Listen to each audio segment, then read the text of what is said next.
Assalamualaikum warahmatullahi wabarakatuh dan salam sejahtera. Saya Cikgu Anis. Jadi kita akan teruskan dengan bab 6, Kesultanan Johor Riau. Jadi untuk bab 6 ni, apa yang anda akan pelajari adalah memerihalkan pengasasan Kesultanan Johor Riau, kemudian menguraikan kegemilangan Kesultanan Johor Riau.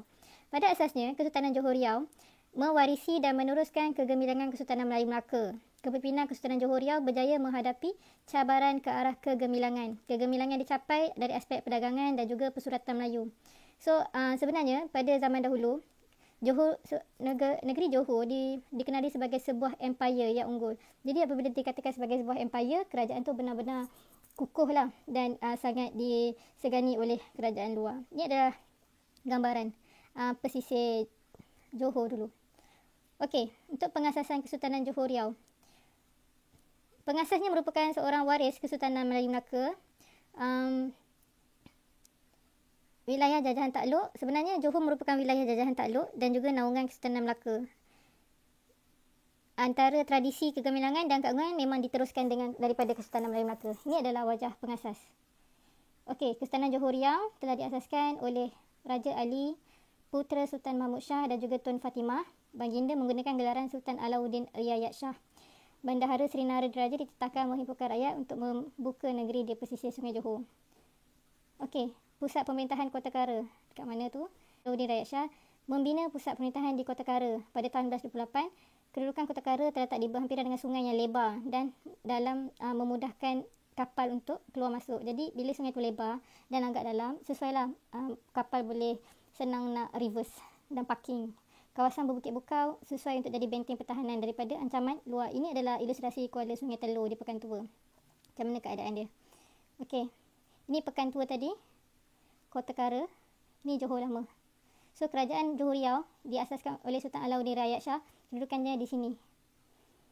Boleh tengok dalam buku teks awal, muka surat 99. Bermula dengan muka surat 98, 99 dan seterusnya. Okey, nombor 3. Pusat pemerintahan Kota Sayong, Sayong Pinang. Kemudian Kota Kara di Pekan Tua telah dimusnahkan oleh Portugis pada tahun 1535. Kalau ingat balik, Kesultanan Melayu Melaka diserang oleh Portugis pada tahun 1511. Kemudian bermulalah serangan balas daripada Kesultanan Melayu Melaka sendiri untuk mendapatkan kembali tanah Melaka, tapi tidak berjaya. Begitu juga yang berlaku di Johor pada tahun 1935 diserang oleh Portugis. Sultan Alauddin Riayat Shah berundur dan membuka pusat pemerintahan di Kota Sayong. Kemudian dibuka kat Kota Sayong dan tempat ni dikatakan lebih selamat. Okey, Kota Sayong di sini. So kalau awak tengok buku teks awak, muka surat 98 dengan 99 tu dia linkage lah. Okey, nombor 4, pusat pemerintahan Kota Baru, Johor Lama. Pada tahun 1940, pusat pemerintahan telah dipindahkan ke Kota Baru, Johor Lama. Kawasan ni juga dikenali sebagai Tanjung Batu. Dudukan strategik di Sungai Johor yang lebar dalam memudahkan kemasukan kapal dagang. Okey, kemudian dipindah pula. Jadi, first tempat di Pekan Tua, kemudian berpindah ke Kota Sayong, kemudian berpindah ke Johor Lama. Okey, ini adalah gambaran Sungai Johor pada masa kini. Okey, Kesultanan Johor Riau diasaskan oleh Sultan Alauddin Riayat Shah, berkembang daripada dua keturunan. Kemudian Kesultanan Johor Riau diketahui oleh waris berketurunan Sultan Melayu Melaka dari tahun 1699 hingga 1824. Kegemilangan dan kemasyhuran Kesultanan Johor Riau diteruskan pula oleh Kesultanan berketurunan Bendahara Johor. Okey, pada asalnya Sultan Alauddin Riayat Shah memang berdarah Kesultanan Melayu Melaka, kemudian ditukar pula kepada Kesultanan daripada Bendahara Johor lah. So, Bendahara Johor sehingga kini. Cabaran ke arah kegemilangan. Antara cabaran dia, persaingan di antara Johor, Aceh dan Portugis. So, boleh tengok kat sini. Ini apa yang berlaku antara Johor, Aceh dan Portugis. Okay, Johor serang Portugis di Melaka kerana hendak merampas semula Melaka daripada Portugis. Apa yang Aceh buat? Aceh pula menyerang Portugis di Melaka kerana Portugis hendak menguasai perdagangan Aceh. Dan dalam masa yang sama, Aceh juga menyerang Johor kerana perdagangan Aceh tergugat. So, Portugis menyerang Johor kerana adanya perkataan Johor dan Aceh untuk menyerang Portugis. So, berlaku peperangan antara tiga kuasa ni untuk menguasai perdagangan di Selat Melaka. So, peperangan tiga penjuru ni berlaku selama 100 tahun, sebab tu dipanggil perang 100 tahun. So, apa yang berlaku, Belanda telah memberi bantuan kepada Johor untuk mengalahkan Portugis. Dan Johor telah menguasai Melaka pada tahun 1641. Aceh pula mengalami kemerosotan selepas kemakatan Sultan Iskandar Thani. Okey, nombor 2, cabaran ke arah kegemilangan, perang Johor dan juga Jambi. Johor menuntut wilayah tungkal daripada kerajaan Jambi. Krisis dan perangan berlaku dari 1659 hingga 1679. Apa yang berlaku? Johor menyerang Jambi pada bulan Jun 1679. Jambi pula tewas dan tunduk kepada kekuasaan Johor, Riau yang berpusat di Riau. So ini Johor, ini Melaka, sini Riau. So Pekan Jambi di sini. Johor berperang dengan Jambi sebab nak menuntut wilayah tungkal. Tapi Jambi berundur lah sebenarnya. Dia kalah. Okey, nombor 3, konflik terbesar. Okey, konflik pembesar. Konflik berlaku antara Bendahara Tun Habib Abdul Majid dengan Laksamana Tun Abdul Jamil untuk menguasai pemerintahan kerajaan Johor Riau. Persaingan berakhir apabila Laksamana Tun Abdul Jamil berundur ke Terengganu. Keturunan bendahara kembali pengaruh dalam pemerintah kerajaan Johor Riau. Tun Habib meninggal dunia dan dikenali dengan gelaran Bendahara Padang Sarjana. Jawatan bendahara digantikan dengan anaknya Tun Abdul Jalil. Ini makam Bendahara Tun Habib Abdul Majid. Okey, kemudian yang keempat, ancaman Raja Kecil. Siapa Raja Kecil? Okey, Raja Kecil telah menyerang Johor pada tahun 1718 kerana menuntut tahta kerajaan Johor. Baginda mendakwa dirinya sebagai putera Sultan Mahmud Shah I. Ini kisah dia Sultan Mahmud mangkat di Julang. Kalau pernah tengok filem Melayu lama, ada satu kisah Sultan Mahmud mangkat di Julang dan mengisytiharkan dirinya sebagai Sultan Johor Riau dengan menggunakan gelaran Sultan Abdul Jalil Rahmat Shah. Raja Sulaiman, putera kepada Sultan Abdul Jalil Riayat Shah yang keempat, telah meminta bantuan Opo Bugis, 5 bersaudara untuk mengusir Raja Kecil. Raja Kecil dapat dikalahkan pada 4 Oktober 1722. Raja Sulaiman ditabalkan sebagai Sultan Johor dengan gelaran Sultan Sulaiman Badrul Alam Shah. Manakala Daim Merewah dilantik sebagai Yang di-Pertuan Muda ataupun Yang Tuan Muda Bugis yang pertama di Johor. Okey, apakah itu Opo Bugis? Opo Bugis merupakan gelaran untuk kerabat diraja Bugis Luwu di Sulawesi Selatan. Antara yang terkenal termasuklah Opo Bugis 5 bersaudara. Siapa orang tu? Daeng Parani, Daeng Menambun, Daeng Merewah, Daeng Celak dan juga Daeng Kemasi. Kisahnya hampir samalah dengan Hang Tuah bersaudara. Okey, maklumat untuk Raja Kecil. Awak guna phone awak dan awak scan QR code ni, awak akan dapat maklumat tentang Raja Kecil. Okey, strategi. Apa yang Kesultanan Johor buat untuk menghadapi cabaran ni? Yang pertama sekali, apa yang dibuat adalah pemindahan pusat pemerintahan. Sebahagian besar pusat pemerintahan Kesultanan Johor Riau terletak di sepanjang pesisir Sungai Johor. Jadi apa yang pemerintahan Sultan Ibrahim buat, pemerintahan masih diteruskan di Kepulauan Riau Lingga yang menjadi pusat pemerintahan yang baru, tapi sering berpindah disebabkan oleh keperluan strategi ketenteraan dan juga pertahanan serta muslihat mempertahankan daripada ancaman Portugis dan Aceh. So ini awak boleh tengok kota pertahanan Kesultanan Johor Riau. Johor Riau, Riau di sini Ni Riau di hujung ni. Okey, Riau di sini di hujung. Ini adalah kota pertahanan dia. Kota Sayong, pusat pemerintahan yang ketiga. Sebelum tu Pekan Tua dan juga Kota Kara, Kota Batu Sawah, Kota Makam Tauhid, Kota Seluyut. Jadi semua ni adalah kota pertahanan Sultan Johor Riau lah. Kenapa banyak kat situ? Supaya melindungi pusat pemerintahan yang sebenar.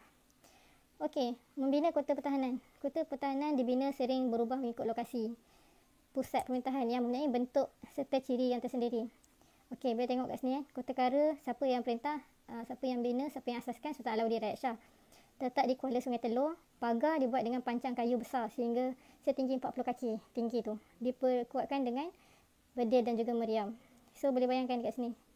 Tinggi macam mana sistem pertahanan dia masa tu. So kemudian ketiga, strategi dia menjalinkan hubungan dengan Belanda. So bila ada jalinan hubungan dengan Belanda, Belanda merupakan kuasa besar. Bila kuasa besar, itu yang boleh menakutkan sedikit Portugis dan juga Aceh. So bermula pada tahun 1602 untuk melindungi Johor daripada serangan Portugis dan juga Aceh. Okey, siapa yang menandatangani? Antara Admiral Belanda, Cornelis Metelief de Jong dan juga Sultan Alauddin Riayat Shah yang kedua di atas kapal Belanda yang bernama Oranje. So ini berlaku pada 17 Mei 1606.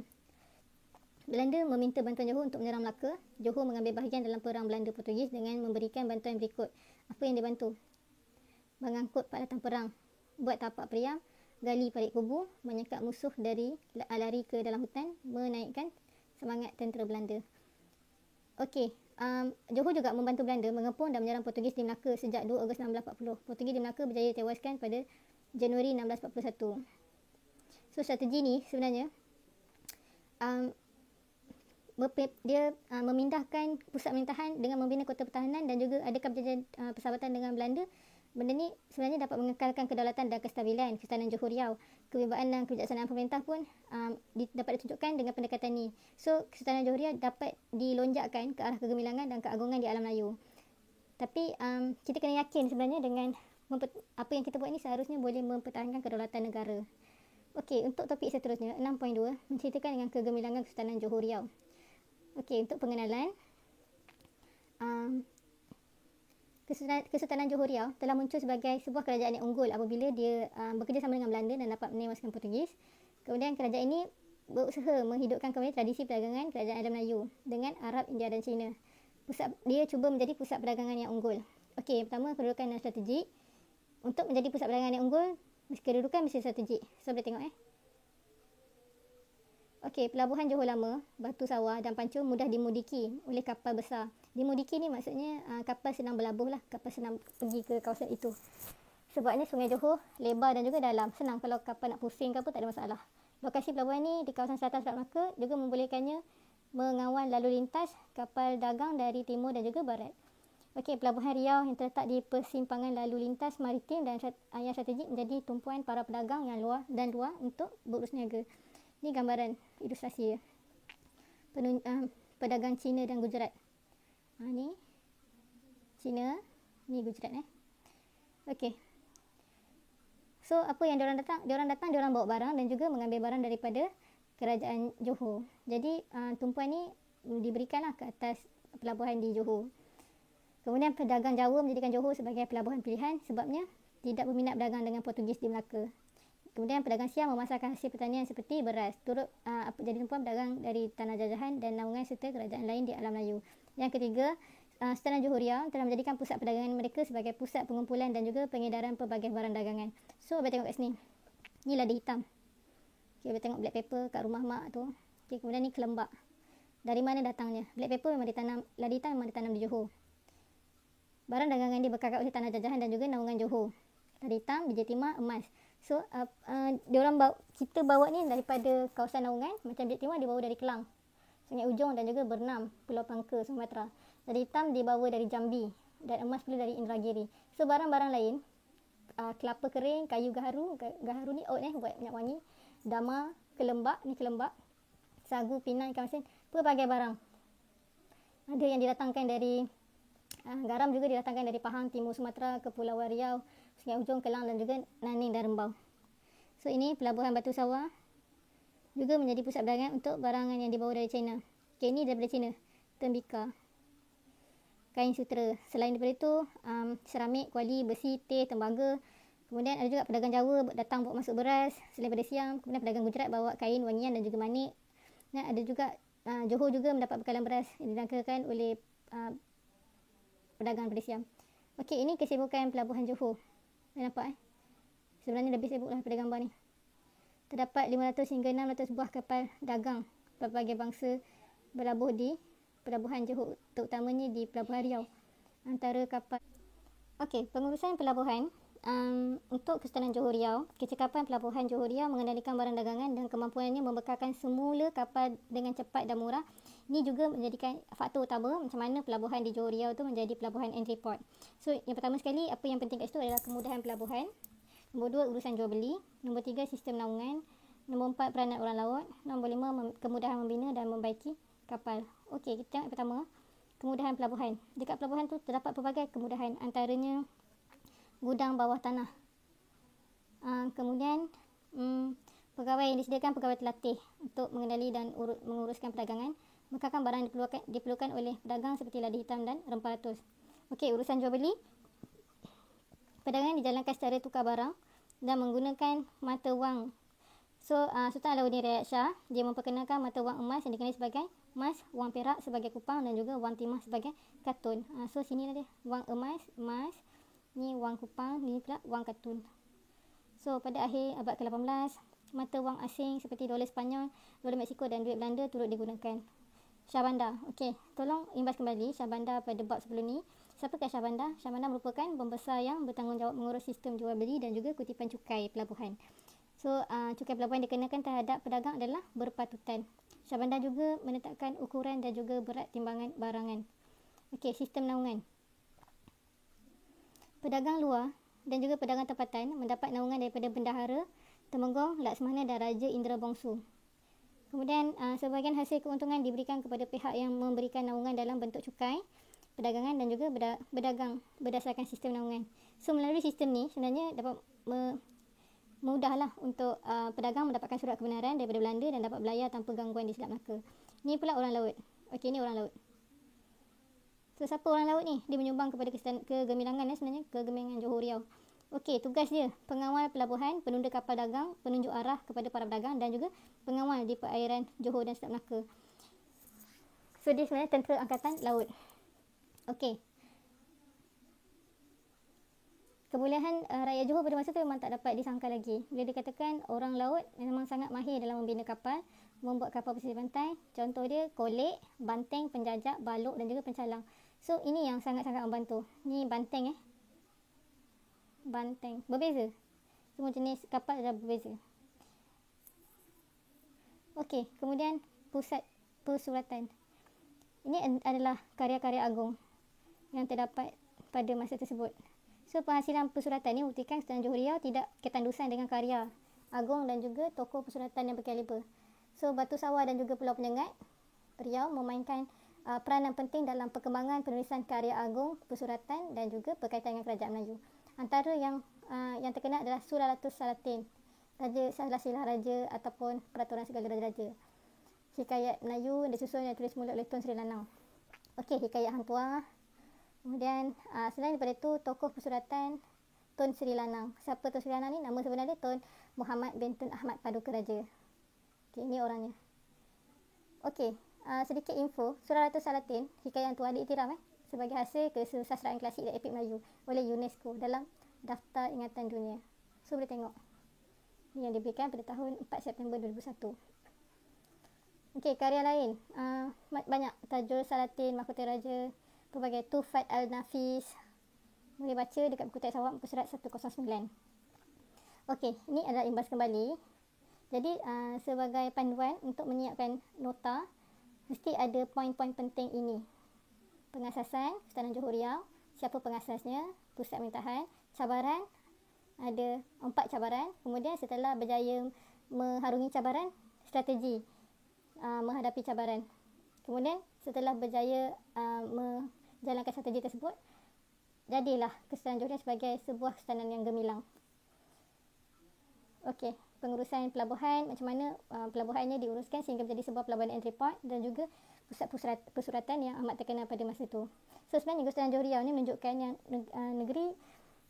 negeri Johor merupakan sebuah negeri yang dahulunya sangat gah, ada komunikasi dan juga kolaborasi dengan kerajaan Belanda sehingga membawa kepada kejayaan yang besar dan dikenali sebagai sebuah empire pada suatu masa dahulu. So pada asasnya Sultanan Johor pada masa kini bukannya berketurunan sultan tapi berketurunan bendahara. Tu kita boleh saya boleh bincangkan apabila selesai MCO nanti insya-Allah. Okey, sekian, terima kasih dari Cikgu Anis.